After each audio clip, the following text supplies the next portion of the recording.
What are your expectations for this weekend series? Well, obviously, you say it's another series. Good club coming in, top 10 team. Obviously, the preseason's favorite in our conference, and it's great for us to be able to finish the season here before the tournament against a team that we have to beat. And people say, well, you got to win one game. Our theory is we want to win 2 out of 3. That's what we've tried to do all year. Especially in our house. We feel like we protected it pretty well this year with our really good crowd. Every night we feel like our crowd has helped us win games. So we're hoping to pack the house all 3 nights. It should be beautiful nights weather-wise. Expectations, just play good baseball. Start out worried about inning number 1 on Thursday night with Jackson Kent out there and making the plays and not giving them any extra outs because they're a really good team. And if we want to go where we want to go and we think we should go, they're the type of team we're going to have to beat. So let's get it on. Chip, obviously this is the first step in a long road, but I mean, if you clinch this weekend, what's the message to the team about accomplishing this first? Well, I just think it's a great accomplishment. Last year of the Pac-12, it would be a special thing for us and the university to have this crown and to get the first seed in the conference tournament. That's huge. We want to be able to get that and play on Wednesday night, and that's super important to us. But yeah, it would be a big deal to win the last year of the Pac-12. The possibility of hosting, if things really go your Right. way, is that a carrot that you're chasing out there, thinking about in any shape or form? Well, I think these next couple weeks? I think myself and the coaches, we worry about that kind of stuff, but the players are just laser focused on playing good baseball. You never know how that's going to fall out. And the year we won it in 1986, we had to go to Texas, and it was a very tough regional in Austin. So it doesn't matter where you go, you're going to have to beat teams like Oregon State. And that's why I was saying earlier is this is a super important series, not only for the conference championship and seeding in the tournament, but just to prove that we're one of those teams that should be looked at as the top teams in the country. Players all kind of know each other. We see them after the game just chatting with the other team. And now you'll be facing a player who was on this team last year in May.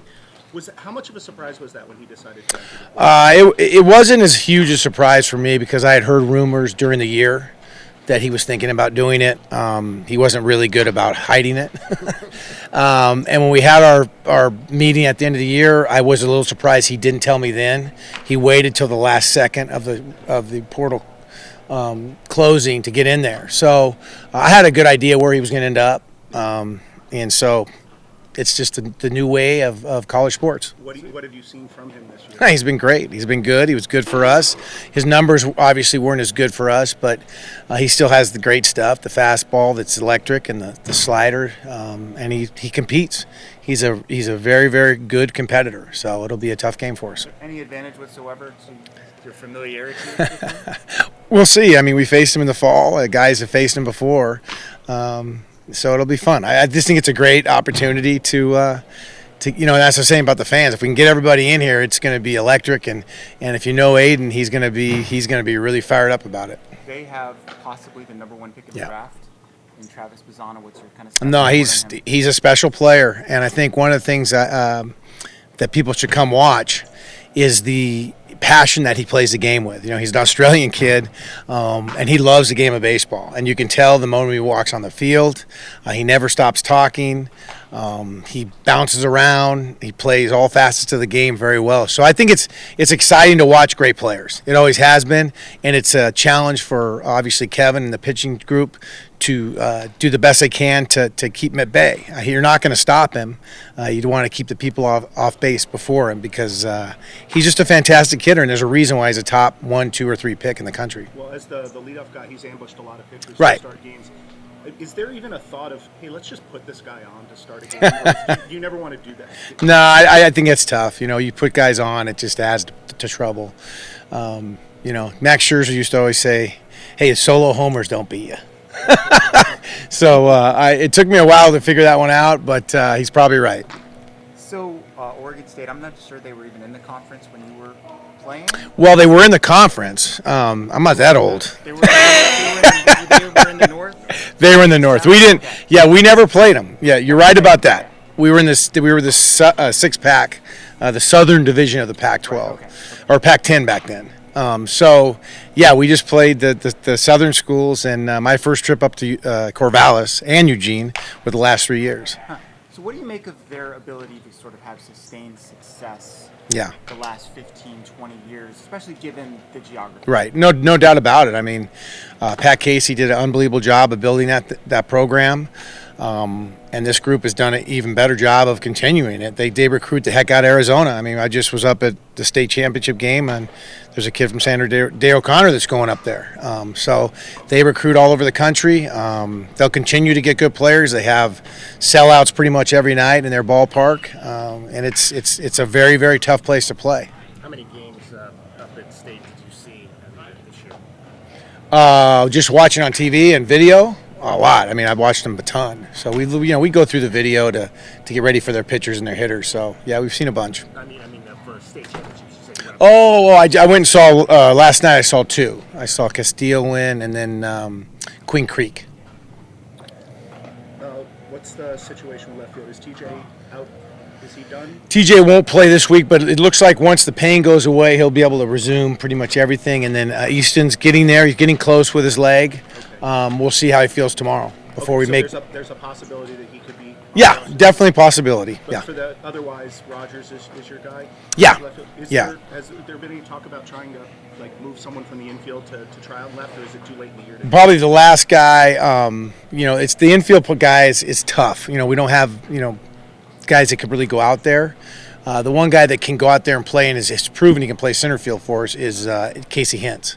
So that's kind of the backup right now. Did you play Blake the last two games just because he was hot, or is Adonis banged up?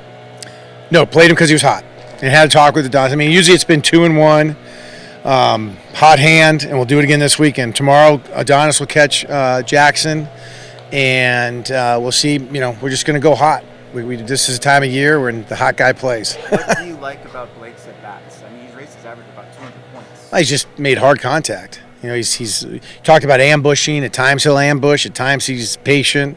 He's just a very smart veteran hitter.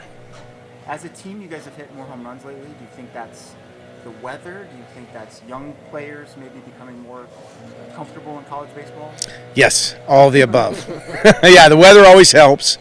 I think Andrew Kane obviously has been a big part of that. So yeah, I think guys are they're starting to feel it, and the fact of the matter is pitchers are wearing down a little bit. The weather gets to them. There's a lot of innings on them, and there's a lot more video.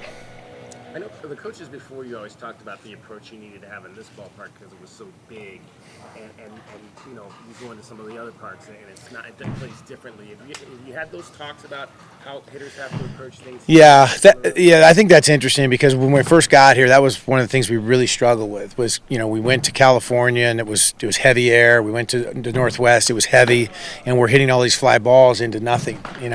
This year we've done a better job, I think, of keeping the ball lower on the road when we've been successful. And here it's just like playing in Denver. You could say the balls it's a home run park maybe, the wind blows in most of the time here, but there's a ton of room. So we're good hitting those gaps and running. That's what that's sort of our focus in our recruiting too. Is as you'll see in the next couple of years, we're adding a lot of speed to cover the outfield number one on defense, and then to be able to use that as part of our game on offense. Jackson Kent hasn't been quite as effective the last two outings as he was most of the previous ones. Have you guys noticed anything different about what he's Right. doing? No, I agree with you. I think he's battled his tail off to get us through innings, and he's given us a chance to win almost every time he's gone out. But no, it hasn't been as impressive as it was early, and some of it could be the wear and tear of a long year. He hasn't pitched as much ever, and I think this is a good time for him. He can catch his breath a little bit, and it'll be going. Obviously, they're all going to go. Everybody this week across the conference, unless somebody skips them, somebody is going to be going on a day early. So it's going to be a tough week for everybody. So we'll see how deep we can get these guys this week. And that would kind of be next week as well. Yeah. Your first game being Wednesday, everyone Right. moved up. Yeah. We'll I mean, we'll look at everything, but we probably won't have one of our three starters go on Wednesday. We'll probably do something different. Okay. Yeah. You talk about riding hot hand with your hitters. Do you look at that possibility with your starting pitching as well, when you get to the postseason, depending on how you set up your rotation?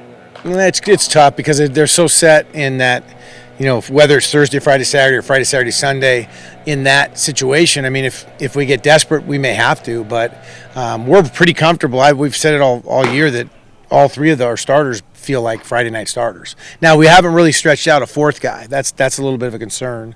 And our bullpen's been so good that we can kind of mix and match there. But we have the three guys, and then we're going to have to really mix and match. Overall, what has enabled your team to be in the position that it's in right now? Well, I just think that we've played good baseball, and they're a very together group. I mean, there's some goofiness that goes on the bench, and guys have fun. And in the past, it hasn't been that way, to be frank. I mean, that was one of our goals coming in and bringing Kevin on was, we wanted the pitchers and the hitters to be one group, and then we tried with our practice plans and different things that we did to get them more together. Because in the past, obviously, our hitting was so great, and we struggled on the mound, and then there was some. There was guys frustrated with each other, and then they wouldn't have a good hitting game, and then they would. So this year, it's been just a group that's whether it's good pitching that night, good hitting, or bad pitching, good hitting, it didn't matter. They're going to stick together, and whether it's the first inning or the ninth inning, these guys are into it, and I think that's the biggest difference and why we've been so successful. Chip, one last Yeah. In all your years in the game, what has been the single craziest superstition you've come across with a player or team that's connected to you to success or winning or whatever? Superstition. That's a hard one to answer. I mean, because I try to stay out of other people's business. I mean, I try to say I'm not superstitious, but I know in my days in professional baseball and even here from my house up in Sabino Canyon, that area, I will take different routes to the ballpark. And I did that when I was with the Nationals, coming from Alexandria to Washington, D.C., or to the stadium, or when I was with Oakland. Whether we were winning or losing, I try to break, and I would do those things. And I try to tell myself I'm not superstitious, but I will wear the same things every day if I have to. Great. Thank you, guys. Thank you.